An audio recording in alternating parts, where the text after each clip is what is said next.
This is a public announcement about the EU referendum.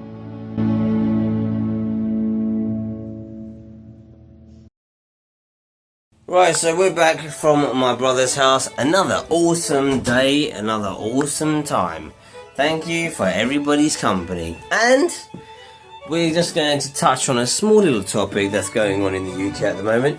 On Thursday, we're all voting whether to stay in the EU or to vote out.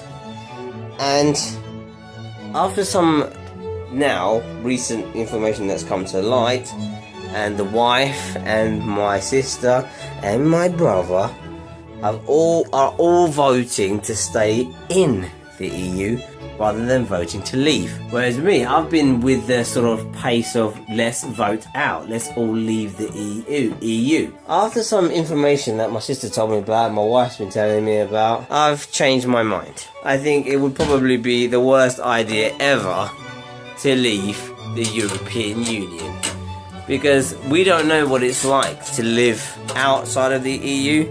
I mean, for example, I'm somebody who became a voter while we were in the EU. I don't remember life when we wasn't in the EU. I was a kid, obviously. So I think it'd be very stupid of maybe England to actually leave the EU, because funny enough, me saying that we don't need them before, I actually think that they probably do provide us with quite a bit of stuff, because I think a lot of what issues surrounding leaving the EU is things like immigration, but that wouldn't stop. That would still happen because we still have foreign doctors, we still have foreign nurses, we still, have, a lot of foreign people doing work that British people don't want to do. Like cleaning toilets and picking up rubbish.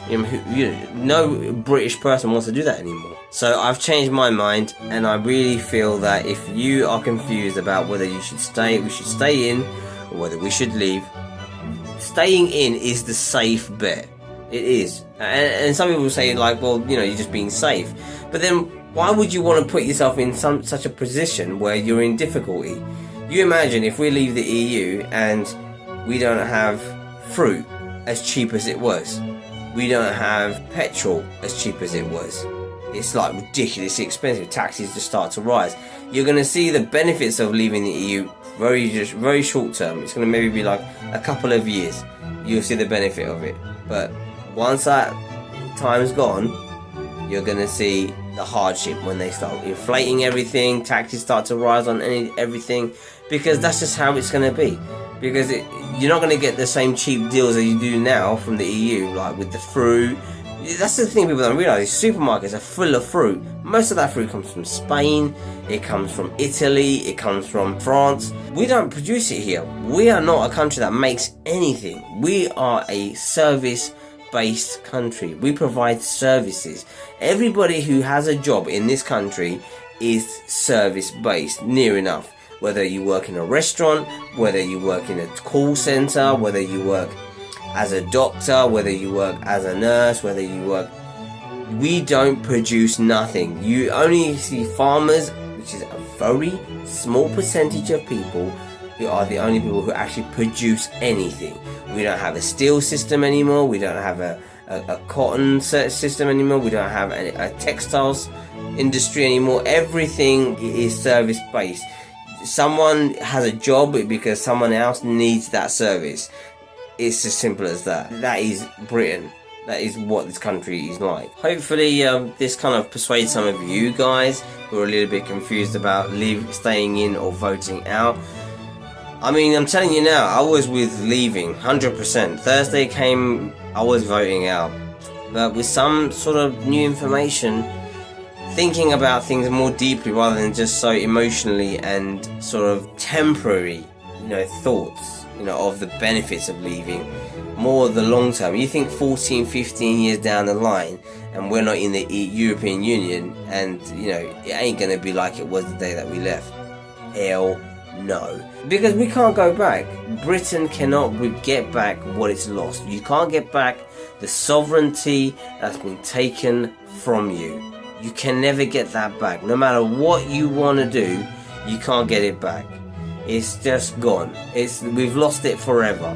There is a minority, a tiny proportion of the population in the UK who even care about sovereignty. Most people, so long as they wake up in the morning and they've got food on their plate and they're living a pretty comfortable life, which most people do in the UK, they will not care about sovereignty. So long you can go down to the pub, so long you can go and watch your sports, so long the football is running on time, the trains are ticking over, you've got a job, it's paying you enough, no one cares.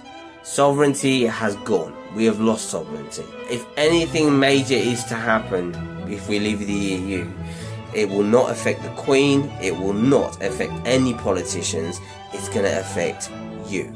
The normal, day-to-day, working class piece of crap that they think. You know, that's the only people who gets affected.